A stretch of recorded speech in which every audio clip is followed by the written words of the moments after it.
Hi guys, welcome back to our channel Gynae Goddess. Today I'm back with one more interesting video that is on acardiac twins.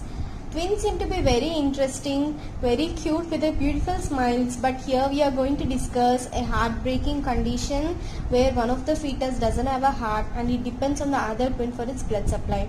Whereas the other twin, it suffers from cardiac failure. So here you can see the images of different fetuses which are abnormally formed. Here you can see there is no head and upper limbs formed, and even the lower limbs are not well formed, and there is somewhat differentiation of limbs, head, trunk, but they are not well formed. Here you can see the amorphous structure. Here it's just like a mass of flesh, but there is no differentiation into limbs, trunk and body. So these are given different names: acardias, acephalus. So acardias means there is no heart and there is no head. Acardias, myelocephalus, where the differentiation into head is present but is not well formed, and acardias amorphous, that is there is no heart and the tissue is amorphous. So this is what is the main reason behind this, why one of the twin doesn't have the heart and half of the body is not well formed. It is because of the abnormal anastomosis within the placenta. So before going into that discussion of reversal arterial flow, let us have a basic idea regarding the fetal circulation. So I made the animation and hand drew this picture, and so please watch this video till the end of the video.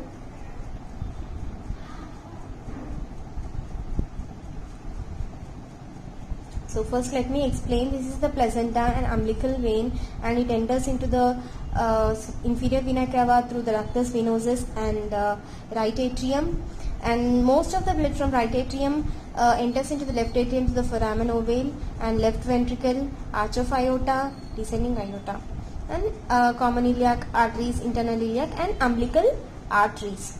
Okay, some part of the blood also enters into the right ventricle. So from right ventricle it enters into the pulmonary trunk, and most of the blood is shunted into the aorta through ductus arteriosus.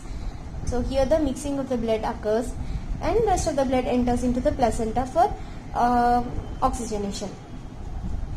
So placenta, umbilical vein, ductus venosus, inferior vena cava, right atrium, left ventricle, arch of aorta, and here they both meet through the ductus arteriosus and descending aorta, common iliac arteries, internal iliac artery and umbilical arteries.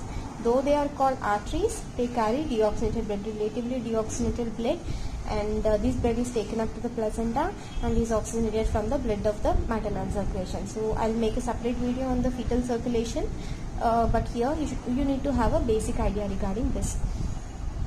Okay, that is regarding fetal circulation. If you want, you can watch it one more time. These acardiac twins occur 1 in 35,000 live births, and it's mainly seen in monochorionic twins because the anastomosis which occurs artery to artery, placental shunt, is most common in monochorionic twins. So here you can see both twins, they have their separate amniotic sacs, but they share the single placenta. And here you can see that there is a abnormal anastomosis between the two twins, where the blood from one twin, that is pump twin, enters into the recipient twin. So recipient twin has no heart and the pump twin has a heart, and it suffers from cardiac hypertrophy, and this is the abnormal anastomosis you can see. This is known as trap sequence, twin reversed arterial perfusion. Okay, it is seen in monochorionic twins, maybe diamniotic or monoamniotic. And what is the pathophysiology is there is no blood supply to the upper part of the body because of the reversal of blood flow, and decreased oxygenated blood supply to the head and upper limbs, resulting in knot formation. So I made a animation regarding this also, regarding the reversal of blood supply. So here you can see the both twins sharing the single placenta, and both have their umbilical vein, large umbilical vein and two umbilical arteries. Umbilical vein, it supplies the blood to the twin, to the fetus, and the umbilical artery, they take away the deoxygenated blood from the fetus and supply to the maternal placenta for oxygenation. So here you can see blood entering the fetus through umbilical cord, through umbilical vein, enters the liver, heart, and from the heart it supplies the different parts of the body, and it is taken away through the umbilical veins. Okay, I will just repeat it again. So umbilical vein, it enters the ductus venosus, inferior vena cava, and then from heart and different parts of the body, and returns to the umbilical arteries and return to the placenta. So this is a normal circulation. Okay, this is the normal circulation. When there is abnormal anastomosis, as you can see here, when there is abnormal anastomosis between artery to artery anastomosis, umbilical artery to umbilical artery anastomosis within the placenta, so blood which actually has to pass this way passes from this twin umbilical artery to the other twin. So see here, so that blood it passes to the fetus, supplies the different parts of the body, and blood is collected and returns to the umbilical artery, and there is a artery to artery anastomosis. So the blood enters this artery. Okay, here as there is anastomosis, some part of the blood enters this abnormal placental anastomosis and it enters the other fetus. Actually blood should be taken away to the placenta, but here because of the abnormal anastomosis, blood is traversing to the fetus through the umbilical artery, and when this umbilical artery, blood from the umbilical artery, it supplies the lower part of the body.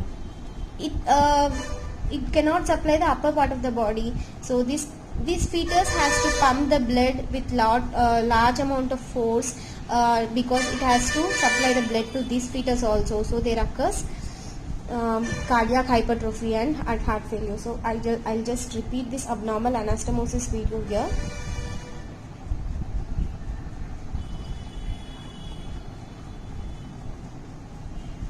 So blood which is entering into the fetus,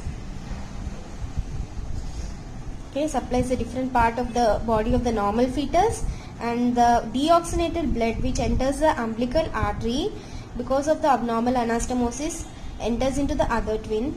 So here there is reversal of blood flow.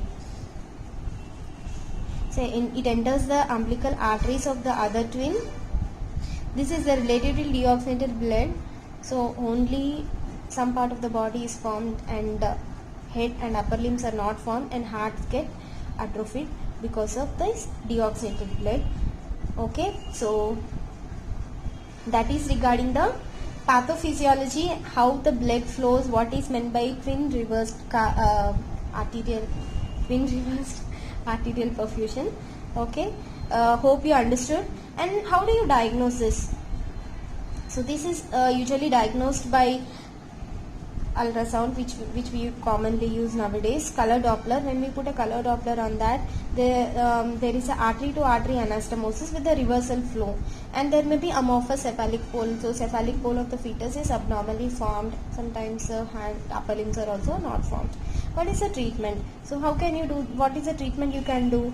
Occlusion of the blood vessels to the acardiac twin by endoscopic ligation, laser coagulation of the umbilical cord, bipolar cord cauterization. So whatever it may be, you can just coagulate this abnormal anastomosis so that the blood doesn't flow from this normal, apparently healthy twin to the abnormal twin. You may have a doubt, what about the blood entering the umbilical vein of this fetus? So as there is a artery to artery anastomosis, there might be a vein to vein anastomosis also. It's usually accompanied by the So as there is artery to artery anastomosis, there is one more vein to vein anastomosis. So the blood which is entering into the umbilical vein, it usually goes to this twin. Okay, so that this twin doesn't get enough oxygenated blood and is malformed. So that's all for today, guys. Hope you like this video. I put a lot of effort in making this video. Please like and share this video, and please subscribe to my channel, Gynae Goddess. Thank you.